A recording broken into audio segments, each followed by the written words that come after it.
The pie nearly fell from Clara Bennett's hands when Ethan Walker's front door swung open and the widower staggered against the frame like a man trying not to die standing up. Clara caught the hot tin against her apron and stepped forward before pride could stop either of them. Ethan's beard was rough, his face pale beneath the weather, and one hand clutched the door as if the whole empty house behind him might drag him backward. The vulnerable soul in that doorway was not a child, not a beggar, not a wounded soldier. It was a grown man who had forgotten how to ask for help. His stove was cold. His shirt hung loose at the collar. And when Clara looked past him, she saw a kitchen table set for one covered in dust with a woman's photograph watching from the shelf. Whatever fever had taken hold of Ethan Walker, loneliness had reached him first, and if no one crossed that threshold soon, it might finish what sickness had started. Now, folks, some doors in this world do not open easy. Some are held shut by grief, some by shame, and some by the mean little voices of a town that thinks it knows who is worthy of love and who is not. Clara knew those voices well. Mercy Creek had laughed at her round face, her heavy body, her slow walk up the mercantile steps, and the way flour clung to her sleeves like she had been born behind a kitchen counter and would die there too. She had heard men joke that no one would ever hitch a wagon beside hers. She had watched women smile with pity and cut deeper than knives. But that morning, standing on Ethan's porch with apple cinnamon steam rising between them, Clara forgot every insult long enough to see that he was shivering. "I bake too much," she said, though both of them knew it was a gentle lie. Ethan tried to answer, but the cough took him hard. His shoulder struck the doorpost, and the pie tin rattled in Clara's grip. She set one broad hand against his sleeve, not tenderly at first, but firmly, the way a woman braces a gate in a high wind. "You can be stubborn after you sit down," she told him. For a moment, Ethan looked ready to send her away. Pride lifted in his tired eyes, old and wounded.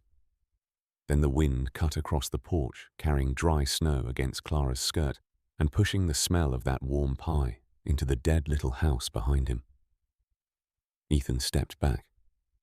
Clara crossed the threshold. And just as she did, she saw the photograph of Abigail Walker tremble on the shelf, while somewhere down the frozen road a wagon slowed near the gate, as if Mercy Creek itself had stopped to watch.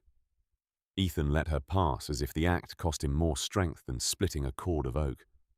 Clara moved into the kitchen without asking another question, because some houses tell the truth before people do. The stove had gone grey with old ash.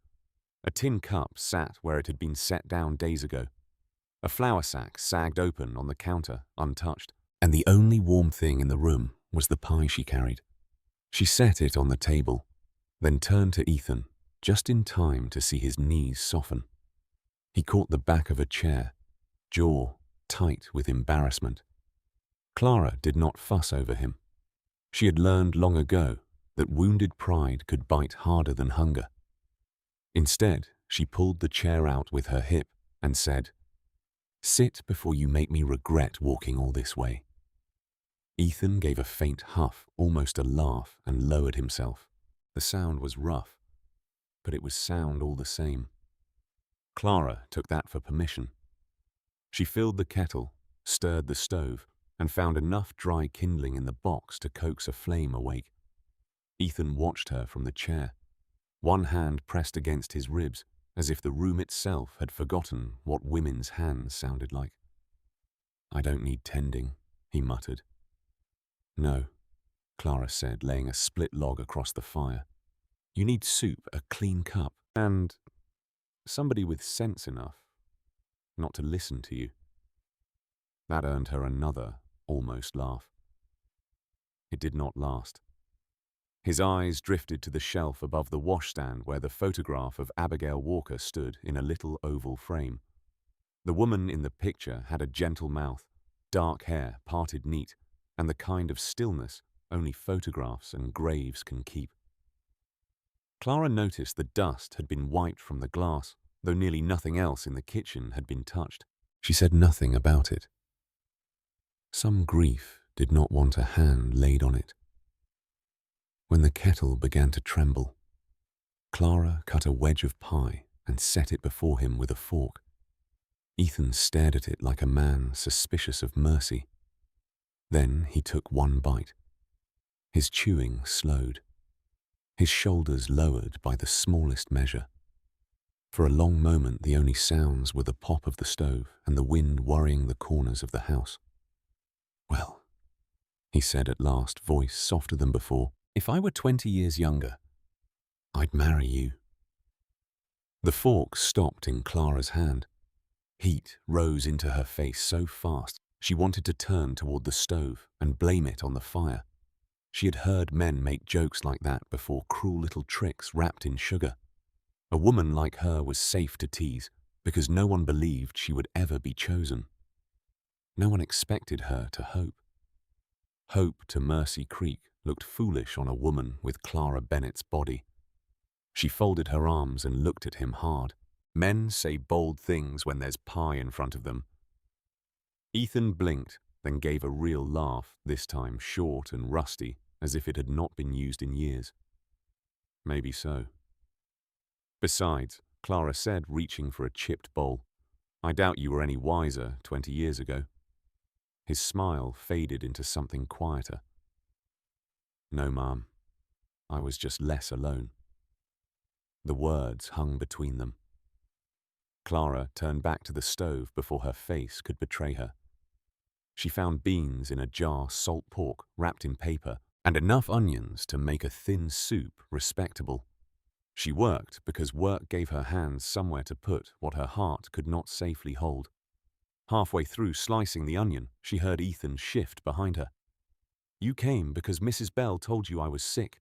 She mentioned you hadn't been seen in town, and you believed that was your trouble," Clara kept the knife moving. A man can live alone. He can't always heal alone. Ethan did not answer.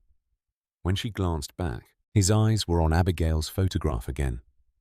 Below it, tucked near the edge of the shelf, lay a white handkerchief embroidered with a small blue A. It had been folded and unfolded so many times the corners had softened. Clara knew then that his house was not neglected because he was lazy. It was neglected because every corner asked him to remember. A knock sounded at the open doorway. Clara stiffened. Ethan's hand moved toward the rifle leaning beside the stove, but he was too weak to rise quickly. In the doorway stood Jonah Bell, the mercantile owner's nephew, thin as a fence rail and twice as nosy. His eyes jumped from Ethan, seated at the table, to Clara standing by the stove. "Well now," Jonah said, dragging out the words. "Mercy Creek's been wondering if Mr. Walker was still breathing. Looks like he found himself a nurse." Clara's fingers tightened around the knife handle. Ethan pushed himself upright, anger bringing color where fever had left him pale. "She brought food," Ethan said. Jonah smiled in a way that made the kitchen feel colder. That's what folks are calling it. The silence that followed was sharp enough to cut thread.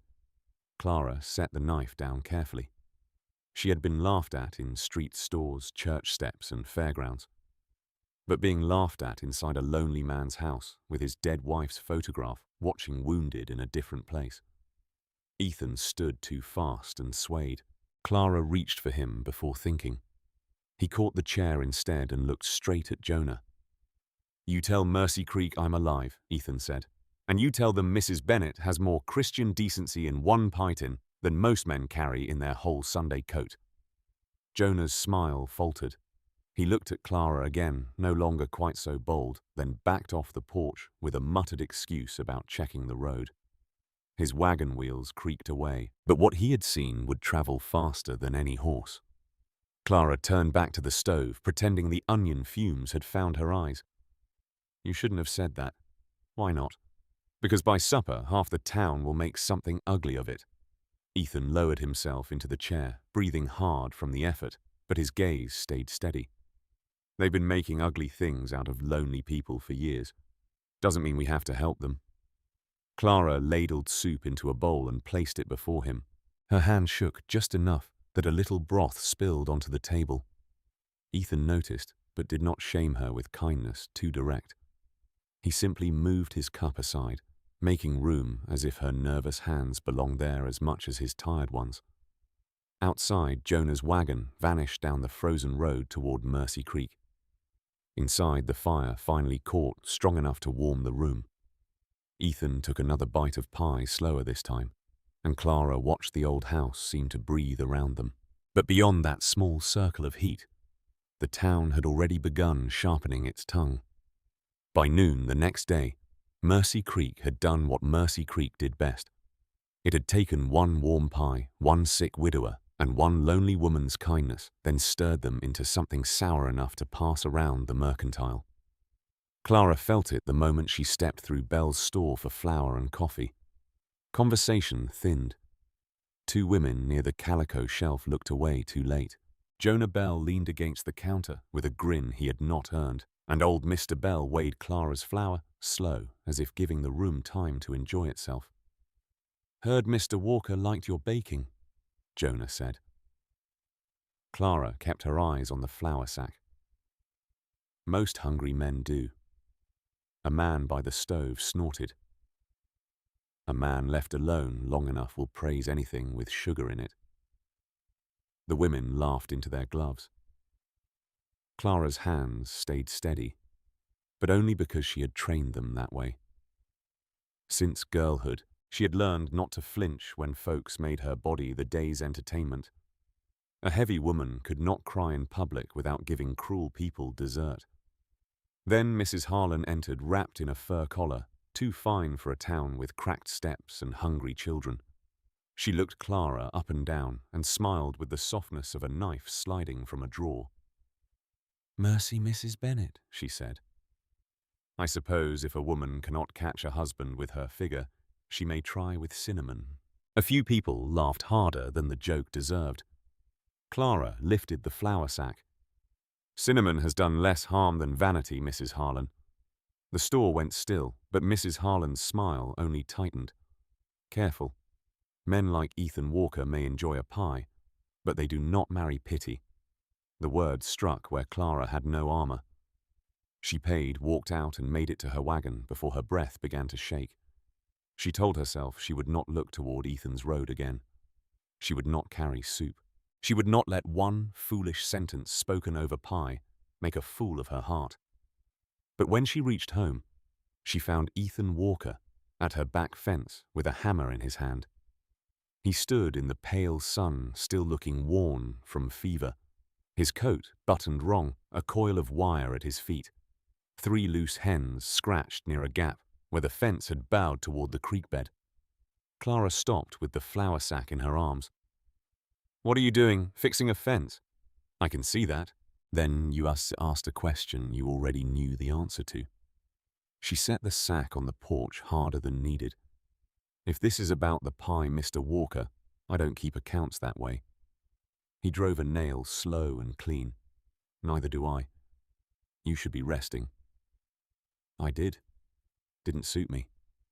He bent to brace the loose board, and Clara saw how careful he was not to make himself master of her place. He did not step inside her house. He did not tell her what needed doing. He simply set his shoulder to a task that had been waiting too long, then left her the dignity of standing where she chose. While he worked, Clara tried to busy herself with the chickens, the water pail, the kitchen cloths, anything that kept her from noticing him, noticing her. But Ethan noticed everything. He saw the patched flour sacks folded for reuse. He saw the herb garden laid out neat despite poor soil. He saw the worn steps scrubbed clean, the woodpile stacked straight, and the little basket by the door where she kept bread for anyone passing hungry. "You do all this alone?" he asked. "Most people do what needs doing." "No," Ethan said, twisting the wire tight. "Most people talk about it. You do it." Clara had no reply ready for praise that did not sound like mockery, so she turned away, and that was when the wind lifted Ethan's coat from the porch rail and sent something white fluttering to the dirt. She picked it up before thinking. A handkerchief. clean, soft from years of handling with a blue letter A stitched in the corner. Ethan saw it in her hand and all the life went out of his face. Clara held it out at once. "I'm sorry." He took it carefully. Abigail made it the winters before she passed. Clara did not ask for more, but the silence opened a door he had kept barred too long. "Fever came through in July," he said. "Hot month. Mean month. She told me to eat after she was gone. Told me to keep the windows open. Told me not to make a church out of a grave." His thumb moved over the little blue A. "I did none of it." Clara's voice lowered. "The dead don't need us to die with them." Ethan looked at her, then truly looked, and something in his guarded face shifted. Not healed, not even close, but shifted like a board lifting from a window. That evening he came back with a wrapped plate and an invitation so stiff it nearly broke in half. Supper at his house, he said, to make up for her trouble. Clara almost refused. Then she thought of Mrs. Harlan's smile, Jonah's grin, and the lonely photograph on Ethan's shelf. The supper was terrible. The beef was tough, the bread was dry, and the coffee could have stripped paint from a wagon wheel. Clara took one bite, tried to be polite, and failed so honestly that Ethan laughed until he coughed. Before long, she was at his stove rescuing what could be rescued, adding butter salt and common sense while he sat at the table looking younger than he had any right to look.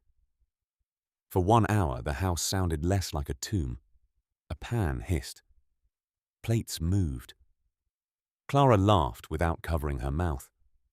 Ethan told small stories of cattle breaking fences, of a mule that hated church bells, of Abigail once burning biscuits, so black they joked the army might use them for bullets. Then he grew quiet. "I meant what I said," he told her. Clara wiped her hands on a towel. "About being 20 years younger, about knowing a good woman when she's standing in my kitchen." Her heart moved toward the words and away from them at the same time. Good women get called many things in Mercy Creek. Good is not always one of them. Then Mercy Creek needs better eyesight. She looked at him, afraid of wanting to believe him. "Are you saying that because you're lonely, Ethan?" He did not answer fast. That was what made the answer matter. "I have been lonely 3 years," he said. "Loneliness never made this house smell like supper." "You did." The next Sunday, Pastor Reed announced a spring fair and a pie contest to raise money for the church roof. Every eye in the pews found Clara before the sentence was done. Mrs. Harlan's did too. After service, the pastor kindly urged Clara to enter. Mrs. Harlan stepped near enough for only a few to hear. "Do enter, Mrs. Bennett. It would be good for everyone to see what your life's work amounts to." Clara felt the old shame rise. Before she could answer, Ethan came up beside her, not in front, not as a shield, but beside her. "I'll drive you," he said. Whispers moved through the churchyard. Clara looked at him. "You are not afraid of what they'll say." Ethan glanced toward the crowd, then back at her. "I lived alone long enough to know gossip don't warm a kitchen." She entered the contest. On fair morning, Clara carried her apple cinnamon pie to the judging table with her chin lifted and her hands cold. Mrs. Harlan had brought a polished cherry pie with a braided crust and 3 women ready to praise it. Jonah leaned near the fence waiting for Clara to stumble. Then a small girl from the poorer end of town tugged her mother's sleeve and pointed at Clara. "Mama, that's the lady who brought soup when Papa was sick." A hired hand near the livery added quietly, "She fed our bunkhouse 2 winters ago." Another woman nodded from behind a bonnet. "Mine too. Never told a soul." Ethan heard every word. So did Mrs. Harlan. For the first time, the town's laughter did not know where to stand. The thing they had mocked as Clara's place, the kitchen, the stove, the flour on her sleeves, had been the very place Mercy Creek had gone when hunger knocked and pride had no answer. The judges had not yet lifted their forks, but the truth had already begun to rise like heat from a fresh pie.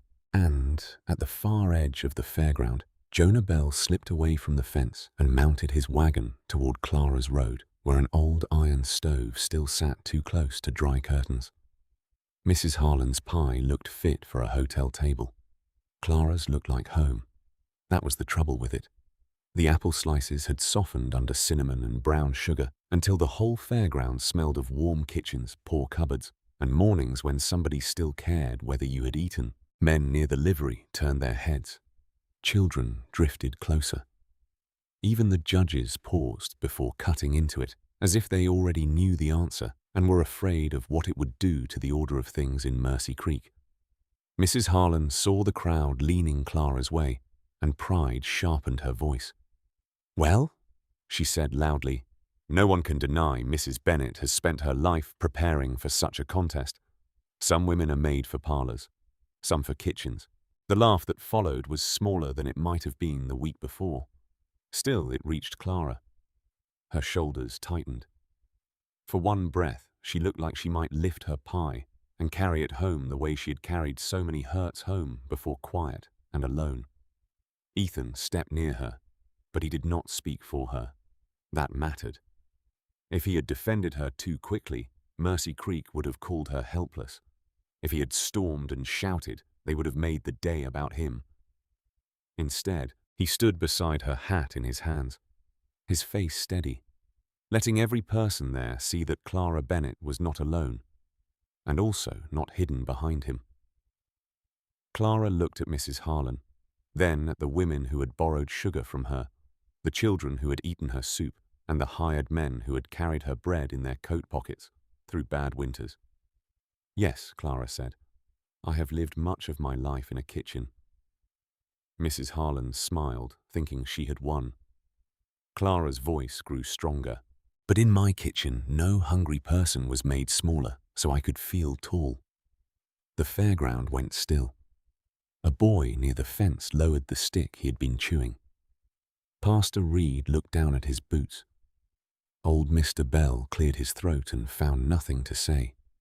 Mrs. Harlan's face changed color, but before she could answer, the eldest judge, a widowed woman named Mrs. Pike, cut into Clara's pie and took a bite. She closed her eyes. Then she nodded once. By afternoon, Clara's apple cinnamon pie had won the blue ribbon, but the ribbon was not what made Ethan Walker's chest ache. It was the line of people who came after. A woman from the wash house squeezed Clara's hand and whispered, "You fed my boys when my husband broke his leg." A ranch hand removed his hat and said, "You never let my brother pay when he was down to his last dime."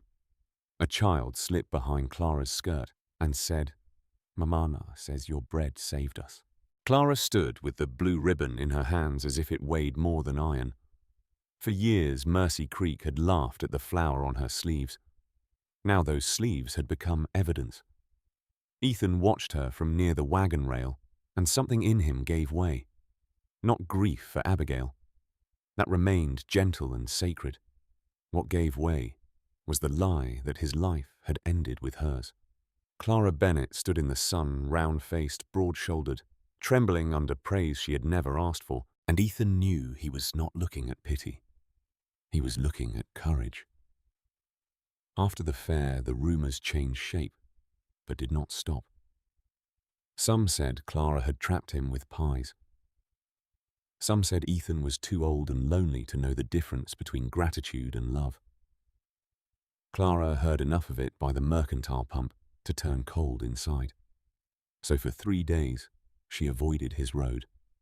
On the 4th evening, rain came hard over Mercy Creek, silvering the porch rails and turning the dry road black. Clara was trying to mend a torn apron when Ethan knocked at her door. He stood there with his hat in both hands, water running from the brim. "I won't stay if you tell me to go," he said. Clara held the door only half open. "Then you'd better say what brought you."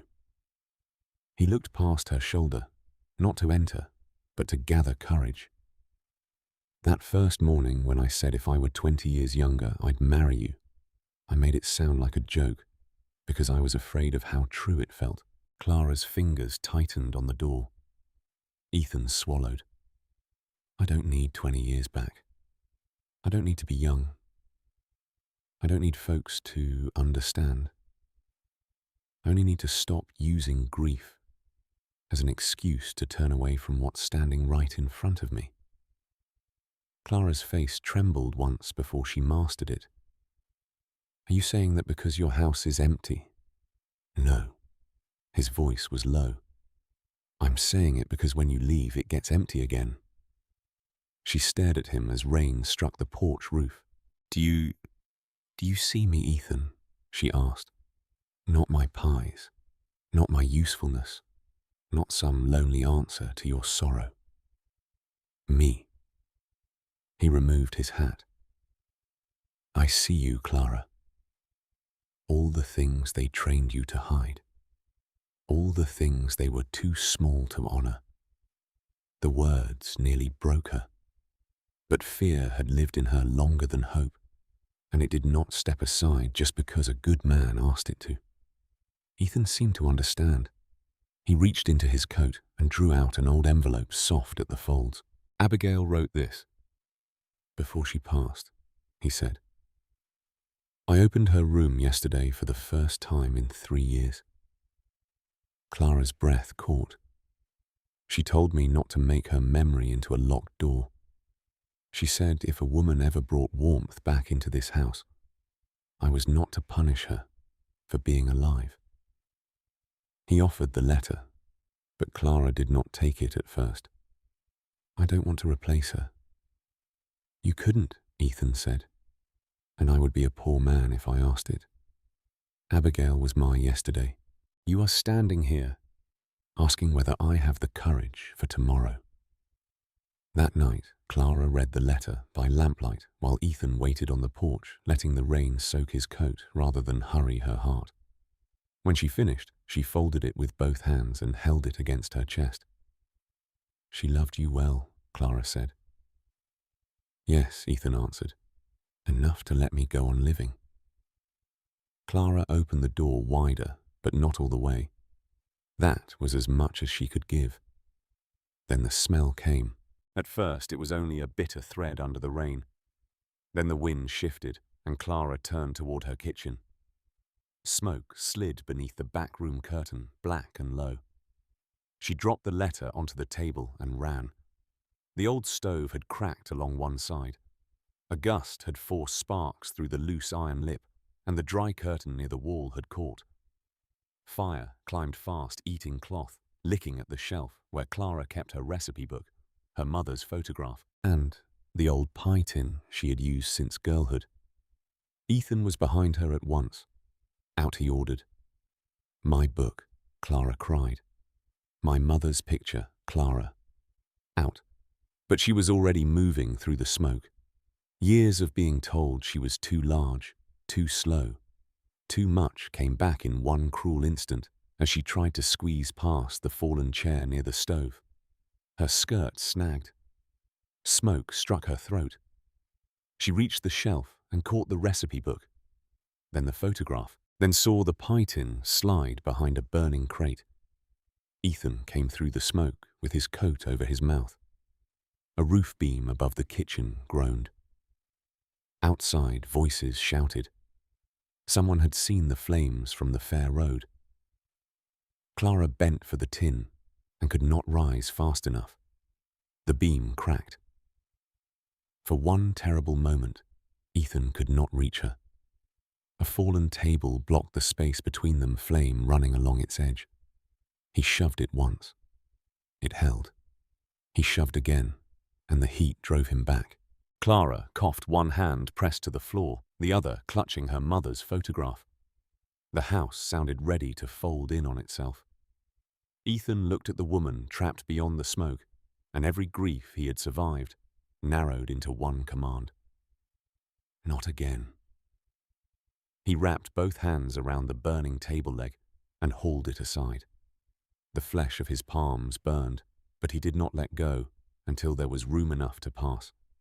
He reached Clara, lifted her under the arms, and pulled her back through fire and smoke while the roof beam dropped behind them with a crash that sent sparks into the rain. They fell into the yard together. Clara dragged air into her lungs, choking and sobbing. Her apron blackened her hair loose, the photograph still held to her chest. Ethan knelt beside her with blood and soot on his hands. Around them, neighbors formed a bucket line, too late to save the house, but soon enough to keep the fire from spreading to the shed. Jonah Bell stood near the fence, pale as flour. Mrs. Harlan had arrived in her carriage, one gloved hand over her mouth. Even she seemed struck silent. Then a man from the crowd muttered what too many were thinking. "Reckon she'll be moving into Walker's place now." A second voice answered, low and ugly. That was likely the aim all along. Ethan rose slowly. The yard quieted. He was not a young man. He was coughing, burned, soaked with rain, and shaking from the effort of carrying Clara out. But when he turned, every person there remembered the man he had been before sorrow, bent him inward. "Enough," Ethan said. No one moved. He stepped between Clara and the crowd. "That woman fed this town when half of you were too proud to say you were hungry. She gave bread to your children, soup to your sick, and kindness to houses that never once invited her to sit down. Tonight she lost the roof over her head, and the first thing some of you reach for is shame." The words landed harder than any shout. Mrs. Pike, the judge from the pie contest, stepped forward with Clara's blue ribbon still pinned to her shawl, where she had placed it for safekeeping. "He's right." Pastor Reed removed his hat. "We owe her better." A hired man took one step, then another. "She can use my wagon. The washhouse woman said I have blankets." Old Mr. Bell looked at Jonah, whose face had gone tight with guilt. "And the store has flour," he said. "No charge." Mrs. Harlan's mouth trembled as if pride and conscience were fighting behind it. At last she looked at Clara, sitting in the mud, clutching a smoke-stained photograph, and her voice dropped. "I said cruel things," Mrs. Harlan said. "Things no decent woman should have said."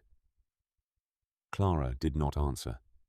She was too tired, too broken, and too full of smoke. Ethan turned back to her. His anger softened the instant his eyes found her face. He crouched, careful with his burned hands, and took off his coat to place around her shoulders. "She is not going anywhere, because she has no choice," he said loud enough for the crowd to hear. "She's invited to Walker Ridge, because she is wanted there." The word wanted moved through Clara, like warmth reaching a room long closed. She looked past Ethan at the ruins of her little house. The kitchen that had held her loneliness was collapsing into ash. The shelf was gone. The stove was a black shape in the rain. Somewhere beneath the wreckage lay the old pie tin she had tried to save and failed. Her chin shook. "I lost it," she whispered. Ethan looked toward the burning doorway, then back at her. "No, Clara. You're still here."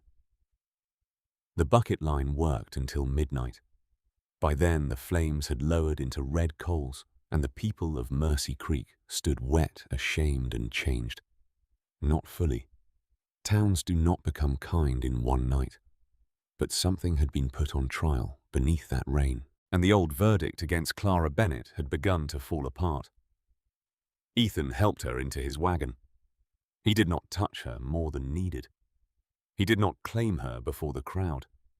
He simply tucked a blanket around her knees, placed her mother's photograph in her lap, and climbed onto the seat beside her. As the wagon turned toward Walker Ridge, Clara looked back once. Behind her, the house that had held every insult and every lonely supper gave a final sigh of smoke into the rain. Ahead of her, Ethan's road waited dark and uncertain, and for the first time in many years, uncertain did not mean unloved. Walker Ridge did not become Clara's home the night she arrived there. It became the place where she was allowed to breathe. Ethan put her in Abigail's old rocking chair by the stove, then stepped back as if even kindness needed permission. He brought blankets from the cedar chest, set her mother's smoke-stained photograph on the mantel, and placed a cup of weak coffee in her hands. Clara held it without drinking. Every crackle from the fire made her shoulders jump. Every pop of wet wood sounded like her little house falling again. For several nights, she slept sitting up, her shoes still, on her bag packed beside the chair. Ethan never asked why. He only checked the stove twice before bed, left the lamp turned low, and made sure the front door was not barred from the outside. In the morning, he found bread hidden beneath Clara's napkin, saved out of habit for some future hunger. He did not shame her for it. He simply put more on the plate. Fear does not leave because the danger has passed. It leaves when care keeps arriving after the danger is gone. Mercy Creek tried to help in its awkward way. Blankets came first. Then flour sugar, a patched apron, 3 jars of peaches, and a stack of lumber from men who had once laughed too easily. Mrs. Harlan sent lace curtains and a written apology folded so neat it looked painful. Clara read it once, then set it aside. Forgiveness, like bread, needed time to rise. Ethan did not ask Clara to marry him while she was grieving the ashes. He did not ask her to take his name because she had lost her roof. Instead, he cleared the old storage room beside the kitchen, washed the walls, built shelves, and hung a painted board over the door. Clara Bennett's pies. When Clara saw it, she stood in the yard with one hand over her mouth. Ethan wiped sawdust from his sleeve. A woman ought to have a place that belongs to her. You don't have to do this. No, he said. That's why it matters. The first week she baked with borrowed pans. The second week, children began stopping by after school for broken crusts. By midsummer, riders turned off the road for coffee and pie widows came to sit where no one hurried them, and men who had never apologized found reasons to buy 2 slices and say little with their hats in their hands. Clara still walked heavy. She still had a round face, broad arms, and flour on her sleeves, but she no longer lowered her eyes when town wagons came over the ridge.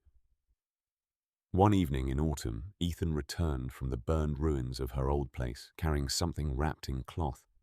He set it on the kitchen table with the care of a man laying down a living thing. Inside was Clara's old pie tin.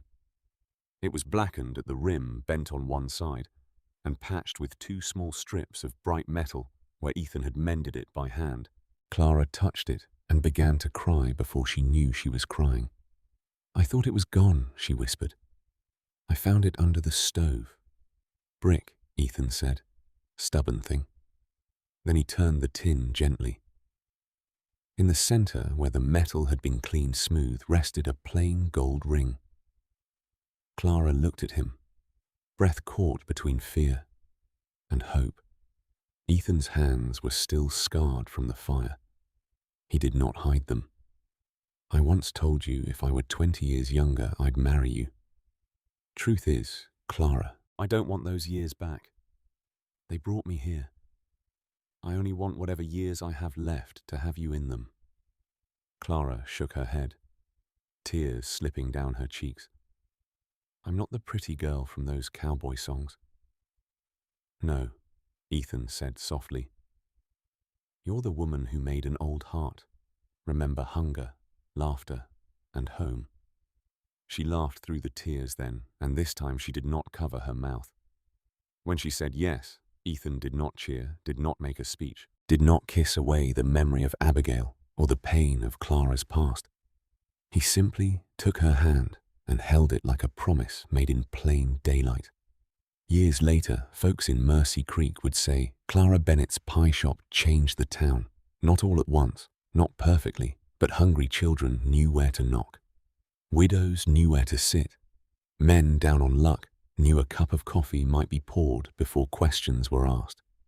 And every autumn, Ethan would mend harness on the porch while Clara baked apple cinnamon pie in a kitchen warm enough to reach the road. The story that began with a cold door and a trembling pie ended with that same door, open lamplight, spilling across the dust, and 2 older hearts learning that love does not always arrive young. Sometimes it comes late, carrying flour on its sleeves, grief in its pockets, and enough warmth to make a house live again. If this story reminded you that no heart is too old, too wounded, or too overlooked to be loved, write. The door stayed open in the comments and tell us where you are watching from. Subscribe for more frontier stories where kindness still finds its way home.